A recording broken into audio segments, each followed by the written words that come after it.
Good morning, guys. Happy New Year. We are officially in 2021. 2020 is now hindsight. It is behind us. Here's to a brighter 2021. So hope you all enjoyed the holidays and had a fantastic New Year. So we're starting off the first vlog of the year. Today is Tuesday, January 5th. And this is the first vlog of 2021. And we're here at the scene of the crime, my usual spot, the hospital. I have an OB appointment this morning. It's not for another almost 2 hours. However, I'm here because it's 8:54 and I was supposed to do a second glucose test because I'm 26 weeks pregnant as of yesterday. And I don't know why they had me do it so early in the first place. My midwife was wondering the same thing. She's like, why do they even have you do it at 11 weeks? And I just thought it was kind of standard for procedures for advanced maternal age that they would do my blood work, do glucose tests. I mean, I don't know if they just want to just make sure to cover all the bases, but I have to do this test twice. Now, I did ask if I could do the jelly beans this time instead of the drink. And if you don't know, if you're pregnant, when you do the glucose test, you don't have to do the drink, the glucose drink. You can actually request to do the jelly beans, which you eat jelly beans, a determined amount of jelly beans, certain brand, I don't know. You'll have to check with your doctor. But they told me that I need the Brox. They told me that at the lab. Now, here's the thing. Nobody sells Brox anymore. Brox is a candy of the past. It is... Brox is old. I mean, I'm not trying to be mean, but this was the only Brox candy I could find. This is the cinnamon discs, whatever these things are. So this is the only Brox candy I could find. So I went to 2 different stores this morning, and I should have done this before this morning. I shouldn't have waited to the last minute, but I mean, it's the holidays. I mean, I kind of forgot about this because my last appointment was a few weeks ago, beginning of December. And they told me I should plan to come early, a few days before my appointment, just so we could go over the results. I assume everything's fine. I pray everything's fine. I hope I don't have any issue with my blood sugar. But I couldn't find Brock, so I'm here to do this morning because I've already fasted. It's 8:56, so my appointment's at 10:20. So I'm like, I might as well just stay here because it's, I'm here. Let's just get this over and done with. I haven't had anything to eat or drink this morning. I dropped the girls off at 8 o'clock, by the way, at school, ABA. So, yeah, so I went into CVS. They had nothing. Their shelves are cleaned out of candy. Then I went to Food Lion just because I was right there. I really didn't feel like running into Walmart. I should have checked Amazon and Target, but again, I waited till this morning to do this. So it is what it is. So I got Jelly Bellies. We'll see if they take this. So I've got 2 different kinds. I got the only brands I could find. I was literally just going to buy one of every brand, but all they had were Jelly Bellies. So, we'll see if they accept that. And then a big old thing of Starburst jelly beans for the test. So I'm going to go in here. Hopefully my OB office, I have to stop at the OB office first so they can count out the amount of jelly beans I need if they accept this. And if not, I'm just going to have to do the drink because I'm already here. I mean, they have a new formula where it's less chemically, there's no artificial colors and sweetener, all that stuff. It's a glucose drink, but it's much healthier, I guess, than it has been in the past. So not as much additives, I guess. I don't know. It wasn't really bad this time when I did it 11 weeks. It was much more tolerable than when I had done it in the past. So we'll see. Hopefully they accept the jelly beans though, because I'd rather have jelly beans. If not, I'll just do the stupid drink. And then I'll have to just kind of hang out for an hour, but it's raining. I got the very last expectant mother spot. And that's another reason why I was like, I'm just going to show up early and do this after I drop the girls off. I had to go all the way back home though. Not all the way. I had to go back home to get my pregnancy passport book, so they could put all my vitals in because I forgot that. So I'm here. I wanted to have been here 30 minutes ago. It is what it is. But it's so busy at the hospital and I don't want to make a secondary trip to the hospital if I don't need to. So I figured I would just do this, come early and do this, stay, maybe go down to the cafeteria and have some breakfast. So wish me luck.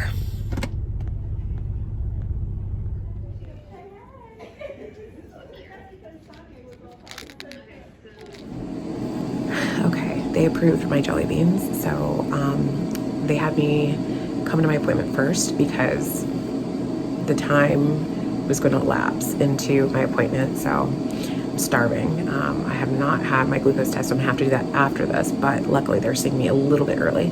But my blood pressure, it went away, but it was 107/75, so it's good. So now I'm just waiting to see the doctor. I'm so hungry. It's like, I don't know, not even 10 yet. I haven't eaten anything or drank anything because I'm waiting to do this test, but after I get done with my glucose test, I'm definitely going to get some food, but everything looks good. I think they're disinfecting one of the wands in this autoclave. I don't know what it's called. I assume it's called an autoclave, like they use it at the dental office, but for medical equipment to disinfect and clean it and sanitize it. Okay, now in my room where I will see the doctor. Okay, literally like 2 seconds after I filmed that last clip about the autoclave, they came and got me.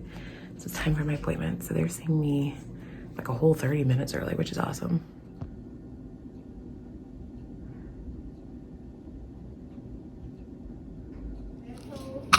It's for the appointment.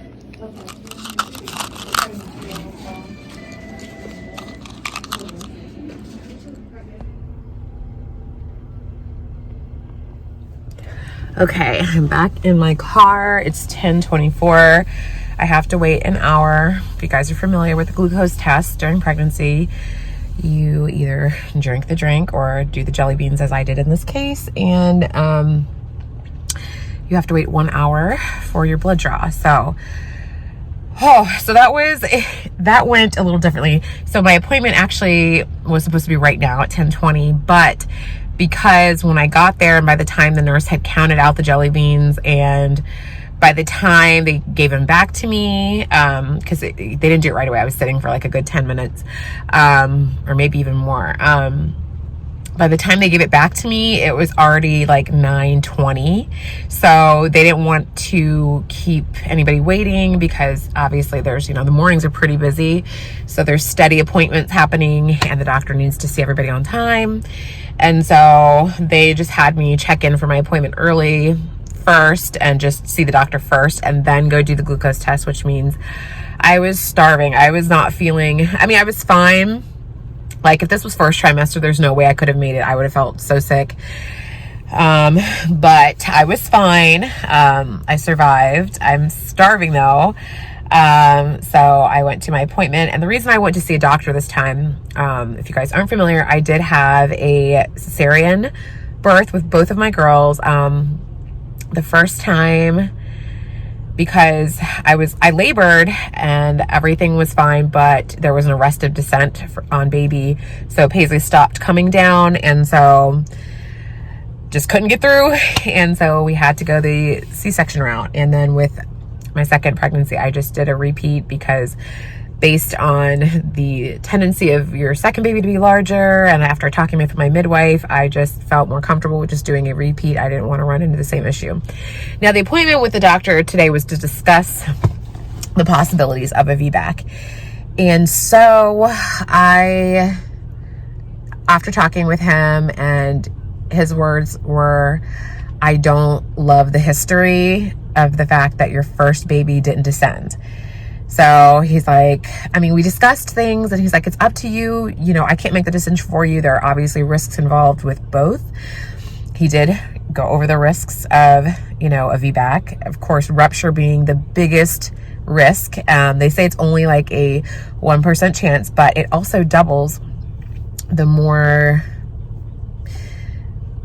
the higher number of cesarean births you've had, it actually doubles. So he said my risk for rupture would be at a 5% right now. And then obviously it's the devastating risks that were involved that they're really worried about, obviously, is, would be death of the mother and infant. So, which is really scary. So after, I'm still going to weigh out the options, but honestly, I'm leaning strongly at this point towards just scheduling another C-section. because he's like, you know, obviously I don't love the history if your first baby didn't descend. Honestly, this baby might not, you know, he's like, you never know, this baby could, but this baby may not descend either. So that's just the issue, which, I mean, I'm not like, I didn't have my heart set on having a VBAC. Like I said, I had a repeat with my second pregnancy, so everything went fine, no complications, everything was smooth. The nice thing about scheduling though is that you know exactly when your baby is going to be born, your baby's birthday, you know exactly when it's going to happen, and I can just schedule everything else around that time. Obviously sometimes things happen. Who knows, baby could come before, he could break my water, I don't know, but in that case I would come to the hospital and then they would prepare me for a C-section at that point if that did happen. But as of right now, I mean, I'm gonna go home and talk to Will and see what he thinks, but he also thinks I should just go ahead and schedule it based on the risk factor, because with anything there are risks involved, and even though it might be a low percentage, it's still a percentage, and it still happens. Obviously there are risks for a reason, and there's a reason a lot of hospitals do not want to touch you if you're going to attempt a VBAC. They're like, no, no, no. They just don't want that happening. The catastrophic, you know, risks involved, which obviously are very devastating. So I wasn't comfortable. It didn't sit too well when he said, you know, I don't love the history. So that's why my midwife wanted me to see the doctor this time. So I have another appointment scheduled in 4 weeks. So I will go back at 30 weeks and talk to my midwife about everything I discussed with the doctor today. But other than that, all my vitals look great. My weight, oh my gosh. According to this scale, I am 1 pound away from where I was when I gave birth to my first baby, Paisley. I don't want to say the number, but I'm 1 pound away from my final weight at birth, when I birthed my first child. So I'm just like, oh my goodness. It's so crazy because I feel like my body is just doing what it wants to. Like I said, I'm not like overly hungry. I don't eat a lot. I actually think I eat less this pregnancy than I have in any other pregnancy. And this one, I don't want to say I've gained the most weight. Maybe it just seems that way. I don't know. I mean, actually I haven't gained a lot. So I don't know, maybe I just started off at a different point. But anyway, but baby looks good. His heartbeat is in the 130s, so that's great. I would have filmed that, but honestly, we were just in discussion and he just immediately went to check me, so I didn't really have time to grab, you know, the camera and film that. So the next appointment for sure, I will be filming his heartbeat. But before my next appointment, I'm thinking I may want to schedule a 3D 4D ultrasound, because we did that with both girls, with my first and second pregnancy, and it was so much fun. It's not like your medical appointment. You take your time, it's very leisurely, it's very calming, and Will can be there. And that would be the only appointment that he will have been allowed to be at with me. So that is his only way of actually seeing the baby during the pregnancy. Is honestly, he relies on these vlogs, but that is his only chance, honestly. And I had a cousin that did that, and he's like, you know, I wanted to schedule it because I wanted to be a part of something too. And I didn't even think about that. I'm like, yeah, that's a good idea. I was still planning to do it anyway, but you know, given that, I'm like, yeah, this is like the only thing he'll actually be able to be a part of other than the birth. So I think I'm going to look into that when I get home. I don't know if I'm going to go back to the same place we went last time 4 years ago. But I will look and see. We might, and then just put something on the schedule. So that'll be exciting to get to see our baby boy up close in 3D 4D. So I'm really excited to do that. But yeah, I have to come back at 28 weeks to do labs. I don't know if it was they wanted me to do the blood work, or not blood work, the glucose test then, but because my midwife had wanted me to do the glucose test today, that's why I did it today. They're kind of like, well, maybe you should wait till next week. Anyway, it's done. I will say I feel better now that I had something to eat. Those jelly beans, though, even eating jelly beans in 5 minutes was still like, you know, you just had to shovel, because I had to count out 40. They pre-counted 40 in that cup, and then I also had to count them out in front of the lab tech. And so she gave me my instructions just like I had when I did the drink. And so, you know, it's not like you're leisurely eating 40 jelly beans. It's like you have 5 minutes to eat these jelly beans. And I was like literally like shoveling in my mouth because also, I mean, I haven't eaten, so I also kind of feel a little bit not the best from not eating. But now that I got some sugar in my blood, I feel better. But I will feel better once I get home and eat something. I was going to go to the cafeteria. That was the plan because I was hoping to have gotten there in time to just go ahead and do the glucose test first and have time in between before my appointment and go down the cafeteria and have breakfast, but that is not the case. So when I go back in, I'll be finished and then I'll come back out and just go home for a little bit before I have to pick up the girls and get something to eat. But that is everything. That was my 26-week visit. I mean, there's not really a 26-week visit. They just wanted to see me. My midwife had wanted me to see the doctor to discuss, you know, a VBAC. So we discussed it and that is that. So I will see my midwife again at 30 weeks.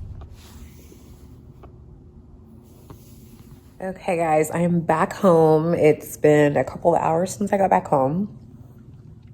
Yes, there's random learning posters behind me. We're moving around our downstairs. So once we are completely finished kind of switching this area down here, the whole downstairs around, I will give you guys an updated, I don't say tour of our living room. I don't know, of our downstairs, but I will share that with you. But I'm just home. I had a bowl of cereal. I'm going to go pick up the girls in a little bit. It's a rainy day, so I'm just kind of feeling like hanging out on the couch and just kind of taking in a lot of the information that I got today. And I talked to my mom, and so, you know, we'll go from there. But I'm excited for my next appointment.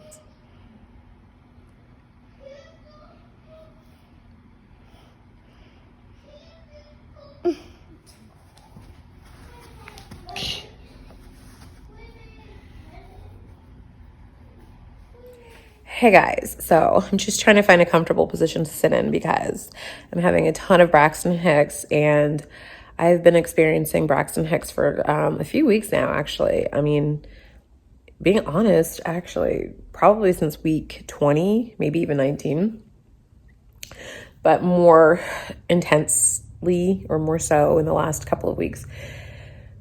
You know, they're the kind that like take your breath away and you just have to like adjust your position. So I have to keep finding different spots on the couch to sit in and like sometimes standing up and sometimes just kind of lounging. So that's what I'm trying to do right now. Okay, guys. Well, that's going to be it for this vlog. Thank you so much for watching. Thank you so much for coming along on my 26-week appointment. I hope you enjoyed this one. I will see you guys in the next one. My next appointment is my 30-week appointment. I can't even believe I'm saying that. So that's where we're going to be in just a few short weeks. But anyway, thank you guys again. Please like and subscribe if you haven't already, and I'll see you the next time. Bye, guys.